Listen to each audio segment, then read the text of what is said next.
नमस्कार, आप देख रहे हैं स्पेशल रिपोर्ट। आपके साथ मैं हूं अंजना ओम कश्यप। चीन भारत बॉर्डर पर तनाव है और यहां सियासत भी धुआंधार है। हम आपको दिखाएंगे ये पूरी रिपोर्ट, लेकिन उससे पहले देखिए ये वीडियो।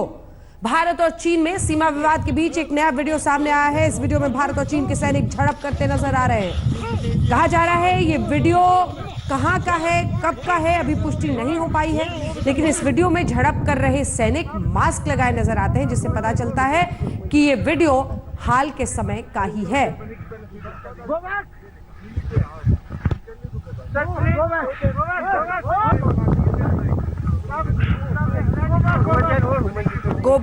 गो बैक की नारेबाजी करते हुए वहां पर सैनिक उन्हें पीछे करते हुए, लेकिन चीनी सेना जब बात नहीं मानती है तो उनको माकूल जवाब दिया जाता है। और उसी का ये वीडियो आप देख रहे हैं। बताया जा रहा है सिक्किम बॉर्डर का है। हालांकि अभी तक मिली जानकारी के मुताबिक तारीख और वक्त तय नहीं हो पाया है, लेकिन मास्क लगाए इन सैनिकों को देखकर अंदाजा लगाया जा सकता है कि ये हाल फिलहाल का वीडियो हो सकता है।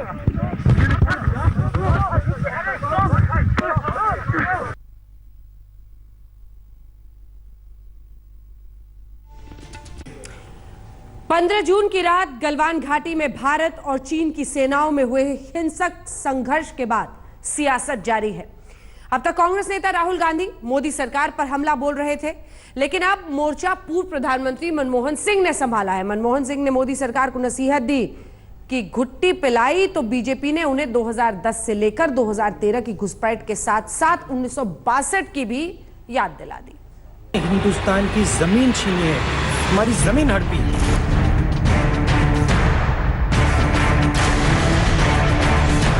इन वीरों को बिना हथियार खतरे की ओर किसने भेजा? कौन जिम्मेदार है? प्रधानमंत्री जी, आप चुप क्यों हैं? गलवान घाटी में चीन और भारतीय सैनिकों की भिड़ंत पर अब तक तो कांग्रेस नेता राहुल गांधी ही मोदी सरकार को घेर रहे थे, लेकिन अब मैदान में पूर्व प्रधानमंत्री मनमोहन सिंह भी आ गए। चीन से बढ़ते तनाव के बीच मनमोहन सिंह ने प्रधानमंत्री मोदी को नरेंद्र नसीहत की घुट्टी पिलाई। अपने बयान में मनमोहन सिंह ने कहा, चीन ने अप्रैल 2020 से लेकर आज तक भारतीय सीमा में गलवान वैली और पेंगोंग त्सो में अनेकों बार जबरन घुसपैठ की है। हम ना तो उनकी धमकियों और दबाव के सामने झुकेंगे और ना ही अपनी भूभागी या अखंडता से कोई समझौता स्वीकार करेंगे। प्रधानमंत्री को अपने बयान से उनके षड्यंत्रकारी रुख को बल नहीं देना चाहिए। मनमोहन सिंह का यह बयान कांग्रेस की एक प्रेस विज्ञप्ति के माध्यम से जारी किया गया। मनमोहन सिंह ज्यादातर अपने बयान अंग्रेजी में देते हैं, लेकिन यह विज्ञप्ति हिंदी में जारी की गई। अब तक मोदी पर हमलावर राहुल गांधी ने इस विज्ञप्ति को ट्वीट करके लिखा, पूर्व प्रधानमंत्री डॉक्टर मनमोहन सिंह जी की महत्वपूर्ण सलाह। भारत की भलाई के लिए मैं आशा करता हूं कि पीएम उनकी बात को विनम्रता से मानेंगे। वो बोले नहीं है, बुलवाए गए हैं, और वो भी जो है वो सामंती सुरूर में चकनाचूर लंपट लफाजी से भरपूर जो कांग्रेस पार्टी के नेता हैं, उनकी इस लंपट लफाजी को जस्टिफाई करने की कोशिश की जा रही है। मनमोहन सिंह का यह बयान प्रधानमंत्री मोदी के उस बयान के बाद आया है जिसमें उन्होंने दावा किया कि भारत की कोई भी भूमि चीन के कब्जे में नहीं है। न वहां कोई हमारी सीमा में घुस आया है, न ही कोई घुसा हुआ है, न ही हमारी कोई पोस्ट किसी दूसरे के कब्जे में है। जिन्होंने भारत माता की तरफ आंख उठाकर देखा था, उन्हें वो सबक सिखा कर गए। प्रधानमंत्री मोदी के इस बयान पर बवाल बढ़ा तो पीएमओ ने यह कहकर सफाई दी कि पीएम का बयान सिर्फ 15 जून की झड़प के संदर्भ में ही था। फिर भी मनमोहन सिंह ने अपने बयान में पीएम मोदी को आगाह करते हुए कहा, हम सरकार को आगाह करेंगे कि भ्रामक प्रचार कभी कूटनीति और मजबूत नेतृत्व का विकल्प नहीं हो सकता। पिछलग्गू सहयोगियों द्वारा प्रचारित झूठ के आडंबर से सच्चाई को नहीं दबाया जा सकता। हम प्रधानमंत्री व केंद्र सरकार से आग्रह करते हैं कि वो वक्त की चुनौतियों का सामना करें और कर्नल बी संतोष बाबू व हमारे सैनिकों की कुर्बानी की कसौटी पर खरा उतरें। इससे कुछ भी कम जनादेश के साथ ऐतिहासिक विश्वासघात होगा। मनमोहन सिंह के इस बयान पर राजनीति का पारा चढ़ गया। तिलमिलाई बीजेपी ने पलटवार किया। मोर्चा संभाला खुद पार्टी अध्यक्ष जेपी नड्डा ने। धड़ाधड़ जारी ट्वीट में नड्डा ने कहा, ये चिंता मनमोहन सिंह को तब करनी चाहिए थी जब उनकी सरकार ने भारतीय सरजमी से कई किलोमीटर का हिस्सा चीन को सौंप दिया था। 2010 से 2013 तक उनकी सरकार में 600 बार चीन ने घुसपैठ किया था। मनमोहन सिंह उसी कांग्रेस पार्टी के नेता हैं जिसने 43,000 किलोमीटर जमीन चीन को सौंप दी थी। जेपी नड्डा ने एक और ट्वीट में मनमोहन सिंह और कांग्रेस पार्टी पर हमला बोलते हुए कहा, पूर्व प्रधानमंत्री डॉक्टर मनमोहन सिंह का बयान सिर्फ शब्दों का आडंबर है। कांग्रेस के बड़े नेताओं के आचरण और कदम ऐसे हैं कि कोई भारतीय उन पर यकीन नहीं करेगा। याद रखिए, ये वही कांग्रेस है जो हमेशा सैन्य बलों पर सवाल खड़े करती रही है और उनका मनोबल गिराती रही है। जो इनको लिख के दे रहे थे वो उधर भी दे दिया। वो तो बहुत शरीफ आदमी है। मुझे तो लगता है कि जिस तरह की उनकी लंपट लफाजी सुनाई पड़ रही है, जिस तरह की गैर जिम्मेदाराना बयान सुनाई पड़ रहे हैं, उस पर जो है वो कांग्रेस के जो समझदार और राष्ट्रीय सुरक्षा और राष्ट्रीय हितों के प्रति जो संवेदनशील सोच रखते हैं, उन नेताओं की चुप्पी और उन नेताओं द्वारा इसे नज़रअंदाज करना हमें आश्चर्य हो रहा है। जो उन्होंने बातें कही हैं और जो प्रधानमंत्री नरेंद्र मोदी जी को जो सलाह उन्होंने दिया है, मैं समझता हूं कि नरेंद्र मोदी जी उसको गंभीरता से लेंगे। उन्होंने बिल्कुल सही कहा है कि जो बातें प्रधानमंत्री ने पिछले दिनों कही, उससे देश में तो कन्फ्यूज़न हुआ ही, लेकिन उसका लाभ सीधे सीधे चीन को मिल रहा है। 15 जून की रात गलवान घाटी में भारत और चीन के सैनिकों में खूनी संघर्ष हुआ था। इसके बाद से जहां सरहद पर तापमान बढ़ा, तो यहां राजनीति का पारा भी चढ़ गया। कांग्रेस मोदी सरकार पर लगातार हमले बोल रही है, तो बीजेपी भी कांग्रेस को 1962 की याद दिला रही है। अशोक सिंघल के साथ आज तक ब्यूरो। चीन भारत के रिश्तों से तनाव के बीच प्रधानमंत्री मोदी ने 19 जून को सर्वदलीय बैठक बुलाई थी। इसमें तमाम विपक्षी दलों ने कहा कि वो फिलहाल इस मुद्दे पर सरकार के साथ खड़े हैं, लेकिन कांग्रेस सवाल पर सवाल उठाती रही। आरजेडी भी सरकार पर हमलावर है। क्या इस विरोध की वजह बिहार में आने वाला विधानसभा चुनाव है?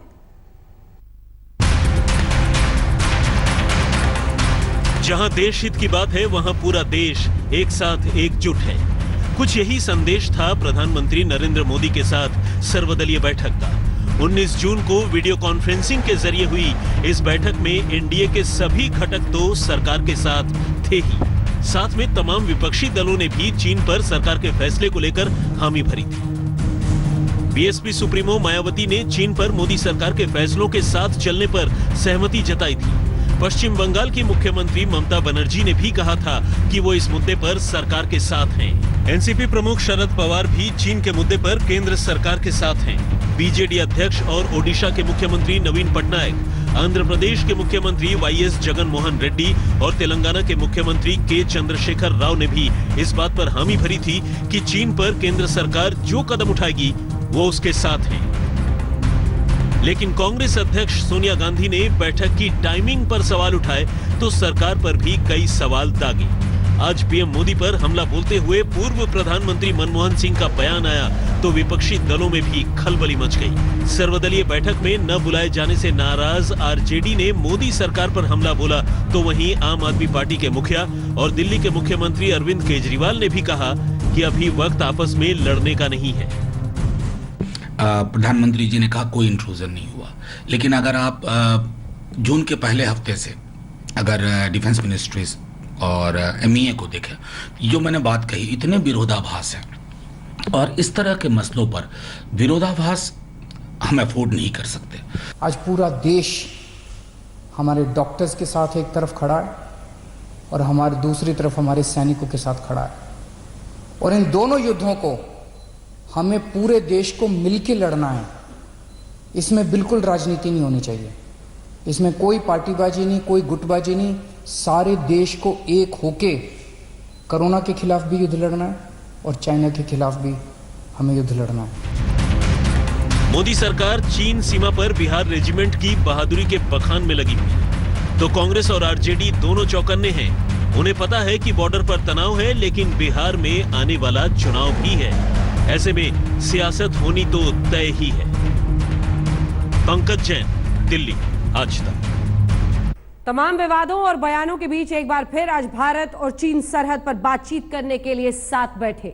इस बातचीत में भारत ने चीन से साफ शब्दों में कह दिया कि वो 5 मई से पहले जिस जगह पर था उस जगह पर वापस लौटे।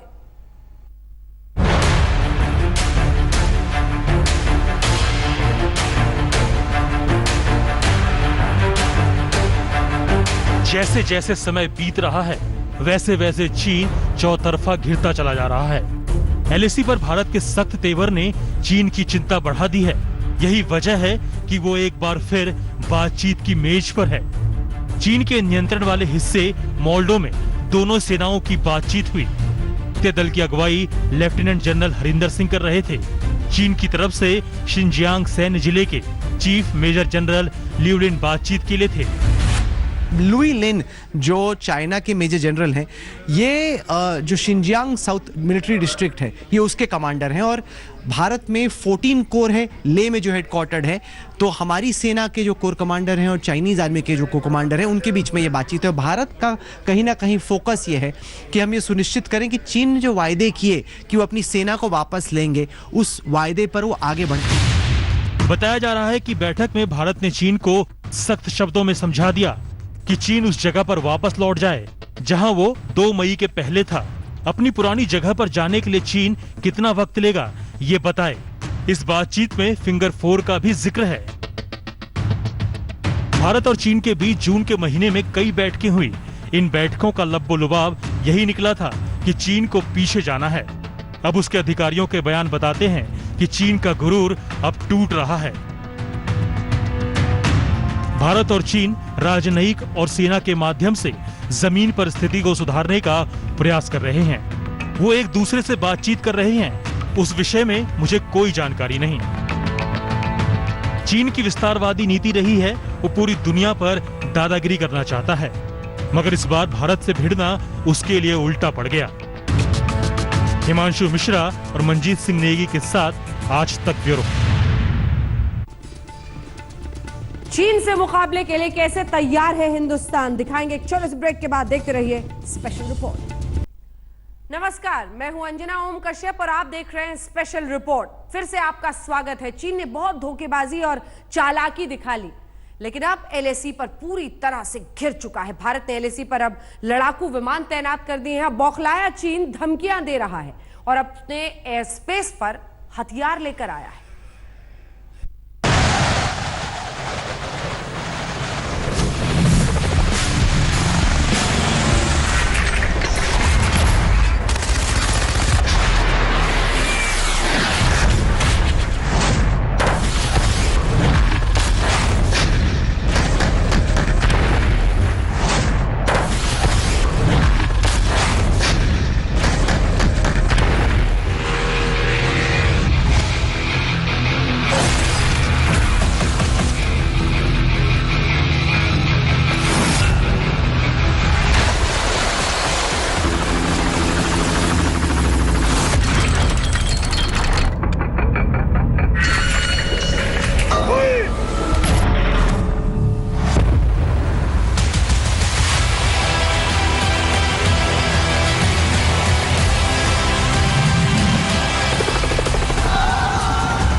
बहुत हो गई शांति की बात, बहुत हो गए समझौते। चीन ने लद्दाख की गलवान घाटी में विश्वासघात किया तो अब भारत ने अपनी महाशक्ति उतार दी।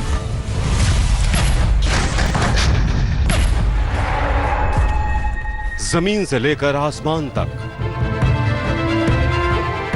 और आसमान से लेकर समंदर तक भारत ने चीन की घेराबंदी शुरू कर दी है।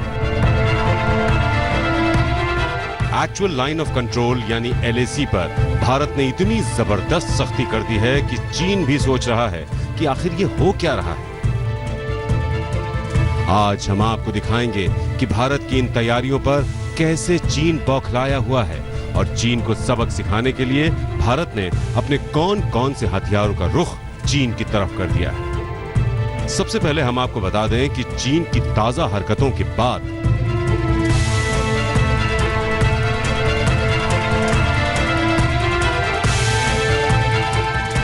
भारत के देपसांग, मुर्गो, गलवान, हॉट स्प्रिंग, कोयूल, फूकचे और देमचोक को खतरा काफी बढ़ गया है, लेकिन भारत भी इन सारे पॉइंट्स पर दल बल के साथ खड़ा है।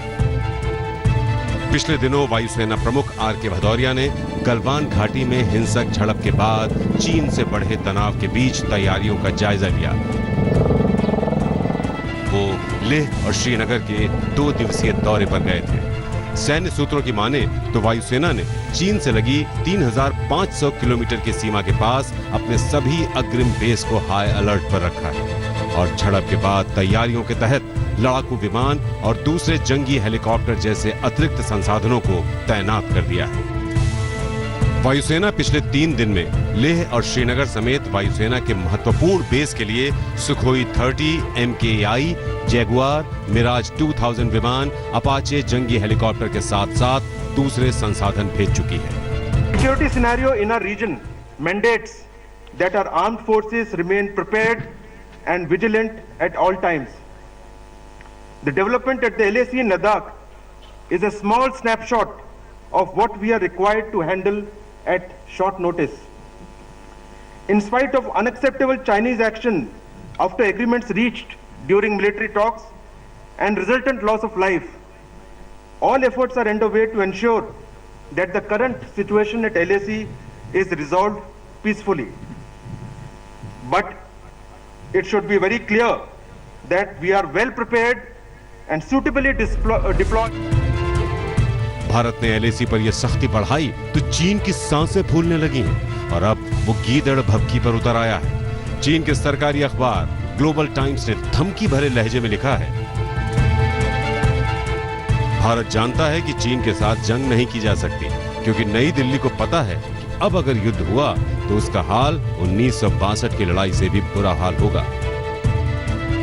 ये कहकर चीन शायद अपना मन हल्का कर रहा है क्योंकि उसे ये समझ में आ चुका है कि ये भारत 1962 वाला भारत नहीं है। तभी तो लेह में जैसे ही भारत के MiG-29 और अपाचे लड़ाकू हेलीकॉप्टर तैनात हुए तो चीन ने भी लद्दाख से सटे अपने एयरबेस भूटान, नग्यारी, शिगात्से जो सिक्किम के पास है और नयंगची जो अरुणाचल प्रदेश के पास है, वहां बड़े पैमाने पर फाइटर जेट बम वर्षक विमान और हेलीकॉप्टर तैनात कर दिए हैं। पेंगोंग त्सो जहां चीन की सेना LAC को बदलना चाहती है, वहां भी चीनी सेना ने गोगरा हॉट स्प्रिंग में भी बड़े पैमाने पर सैनिक और हथियार तैनात किए हैं। लेकिन भारतीय सेना चीन को करारा जवाब देने के लिए पूरी तरह से तैयार है। कि जो भी है आर्म फोर्सेस जो है उनको तैयार रहना है और मेरे ख्याल से वो पूरी तरह से तैयार हैं। हमारे जो सैनिक हैं, चाहे वो एयरमैन हो, चाहे वो सोल्जर हो ग्राउंड पे, चाहे नेवी का सोल्जर हो, सारे के सारे जो हैं इस समय तैयार हैं और उनके बहादुरी और वो वैलेंस में मुझे कोई शक नहीं है, कोई डाउट नहीं है। भारत ने चीन की घेराबंदी सिर्फ जमीन और आसमान से ही नहीं की है बल्कि समंदर में भी तैयारी पूरी है। जिस दक्षिण चीन सागर में चीन बाहें फैलाता जा रहा है, अपनी विस्तारवादी नीति से दुनिया की नींद उसने हराम कर दी। अब उसकी बारी है। क्वाड ग्रुप के जरिए उसकी नकेल कसी जाएगी। दक्षिण चीन सागर में ही घुसकर उसे बैक फुट पर धकेला जाएगा। अमेरिका, जापान, ऑस्ट्रेलिया के साथ मिलकर भारत की ये रणनीति कारगर हुई तो चीन इतिहास, भूगोल सब भूल जाएगा। आज तक चीन 1 कदम चल रहा है तो भारतीय सेना 2 कदम। जी हां, भारतीय सेना को अब खुली छूट दे दी गई है। अगर चीनी सैनिक बोली से नहीं मानते, गोली चलाने में हिचके नहीं। भारतीय सेना को प्रोटोकॉल तोड़ने की इजाजत दे दी गई है। साथ ही चीन से निपटने के लिए सरकार ने भारतीय सेना को बनचाहे हथियार खरीदने के लिए 500 करोड़ रुपए दिए हैं।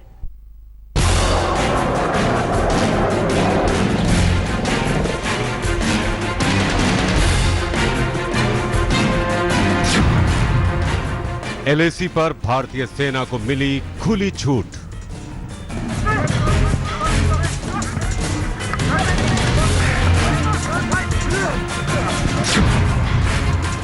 बोली से नहीं बने बात तो चला दो गोली।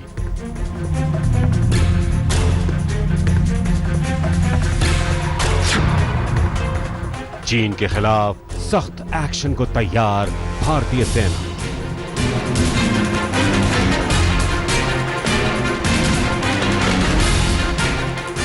अब चीन के विश्वासघात का हिसाब सूद समेत चुकाया जाएगा।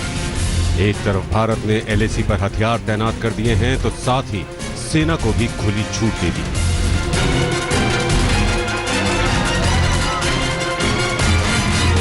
अगर चीनी सैनिक उकसाएं तो उन्हें माकूल जवाब दिया जाए। ऐसे में प्रोटोकॉल न देखा जाए। सूत्रों की माने तो रक्षा मंत्री राजनाथ सिंह के साथ सीडीएस बिपिन रावत और तीनों सेनाओं के प्रमुखों ने यह फैसला किया है। समझौता उनसे किया जाता है जिनमें कोई समझ होती है।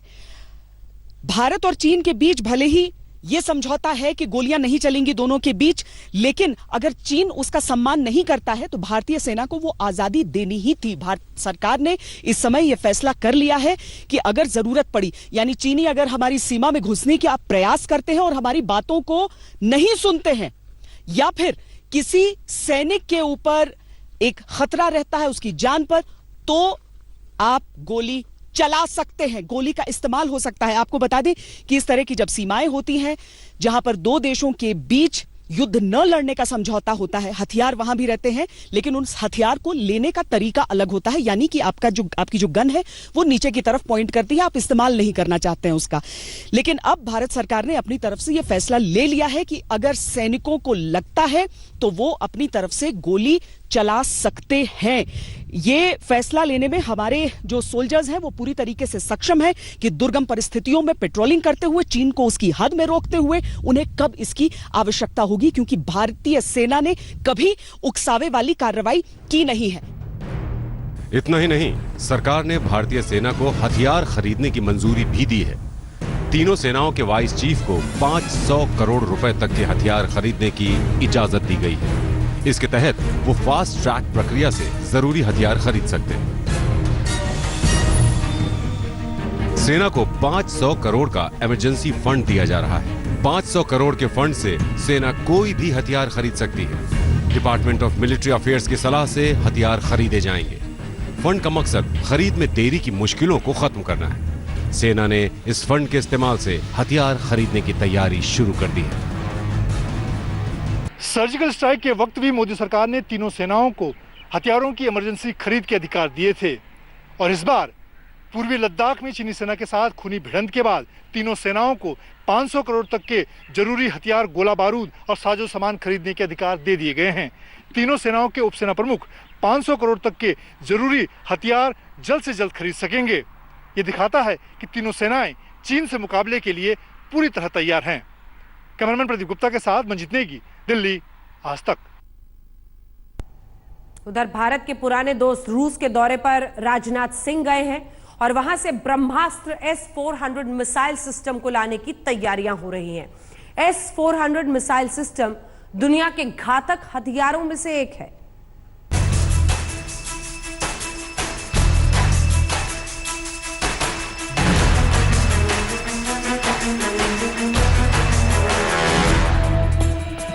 भारत और चीन के बीच चल रही तनातनी के बीच रक्षा मंत्री राजनाथ सिंह रूस के दौरे पर गए हैं। दूसरे विश्व युद्ध में सोवियत संघ की जीत को 75 साल पूरे हो रहे हैं। इस मौके पर विक्ट्री परेड निकाली जा रही है। इस कार्यक्रम में राजनाथ सिंह शामिल होंगे। खास बात यह है कि इस दौरान यहां पर चीन के प्रतिनिधि मंत्री भी शामिल होंगे, लेकिन राजनाथ सिंह उनसे मुलाकात नहीं करेंगे, क्योंकि मॉस्को में राजनाथ सिंह का मकसद कुछ और है। चीन को मात देने के लिए भारत अपने पुराने दोस्त रूस से एंटी मिसाइल सिस्टम S-400 को जल्दी से पाने की कोशिशों में जुट गया है। भारत ने रूस के साथ 2018 में $5 अरब से ज्यादा की कीमत वाला यह समझौता किया था, जिसमें कोरोना महामारी के चलते देरी हो रही है। इसे अब दिसंबर 2021 तक मिलने की बात कही जा रही है, लेकिन अब भारत इसे जल्दी लेना चाहता है, क्योंकि चीन को सबक सिखाने के लिए S-400 बेहतरीन हथियार है। इस मिसाइल सिस्टम को जमीन से हवा में मार करने वाला दुनिया का सबसे खतरनाक हथियार माना जाता है। यह सिस्टम एयरक्राफ्ट, क्रूज मिसाइल और यहां तक कि परमाणु मिसाइल को 400 किलोमीटर पहले ही ध्वस्त कर सकता है। S-400 की तुलना अमेरिका की पैट्रियट एंटी बैलिस्टिक मिसाइल और एंटी एयरक्राफ्ट मिसाइल सिस्टम से की जाती है। S-400 मिसाइल सिस्टम 230 किलोमीटर तक सटीक निशाना लगा सकता है। भारत ने 2 मोर्चों पर लड़ाई की तैयारी शुरू कर दी है। तमाम पेंडिंग पड़ी खरीदारी को तेज कर दिया गया है। इसके अलावा सैन्य साजो सामान के भंडार को बढ़ाया जा रहा है। सूत्रों की माने तो रूस S-400 की खेप भारत के साथ कुछ और देशों को भी देने वाला है, लेकिन भारत रूस के साथ ऐतिहासिक रिश्तों का हवाला देकर इस मिसाइल सिस्टम को जल्दी से जल्दी हासिल करना चाहता है। आज तक ब्यूरो। भारतीय सेना ने दिया पाकिस्तान को करारा जवाब। दिखाएंगे ब्रेक के बाद, आप देखते रहिए। इनके साथ साथ पाकिस्तान भी अपनी असलियत दिखाने से इस वक्त बाज नहीं आ रहा है। जी हां, पाकिस्तान LOC पर लगातार फायरिंग कर रहा है और जब भारतीय सेना ने जवाबी फायरिंग की तो पाकिस्तान के कई सैनिक बुरी तरह से घायल हो गए।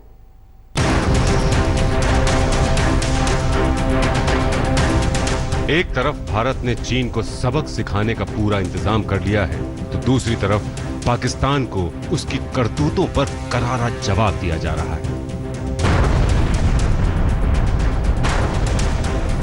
LOC के निक्याल सेक्टर में भारत की जवाबी कार्रवाई में पाकिस्तान के आधा दर्जन सैनिक घायल हो गए हैं। पाकिस्तान के युद्ध विराम उल्लंघन के बाद भारत ने यह कार्रवाई की। सूत्रों का कहना है कि हो सकता है भारत की जवाबी गोलीबारी में पाकिस्तानी सैनिकों की जान भी चली गई हो, लेकिन जैसा कि अक्सर पाकिस्तानी सेना की फितरत है, वो कभी इसका खुलासा नहीं करेगी। सुबह जब भी अब यहाँ पे काफ़ी लोग जो हैं सोए हुए थे अभी, तो उसी वक्त यहाँ से पाकिस्तान ने अचानक यहाँ पे गोलाबारी करना शुरू कर दी, जिसमें ऐसा लग रहा था कि हमने हमने सोचा कि कहीं ये मतलब कि क्योंकि बॉर्डर्स पे काफ़ी जगह टेंशन चल रही है, तो हमने सोचा कि कहीं जंग का माहौल जो ऐसा लग रहा था कि जैसे जंग जो है छिड़ गई है। तो पाकिस्तान जो हर बार जो है यहाँ पे गोलाबारी करके लोगों को परेशान कर रहा है। इससे पहले 20 जून को भी पाकिस्तान ने कश्मीर के रामपुर सेक्टर में LOC से सटे भारतीय गांवों पर फायरिंग की थी। पाकिस्तान की इस फायरिंग में 4 भारतीय नागरिक घायल हो गए थे। भारतीय सेना ने इसके जवाब में निक्याल सेक्टर में पाकिस्तानी सेना की चौकियों और आतंकी लॉन्च पैड्स को तबाह कर दिया।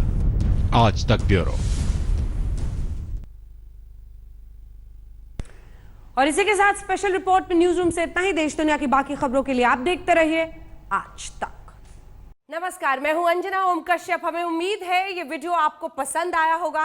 लेटेस्ट खबरों के लिए यूं ही देखते रहिए आज तक और इस वीडियो के पसंद आने पर लाइक, शेयर एंड सब्सक्राइब करना ना भूलें।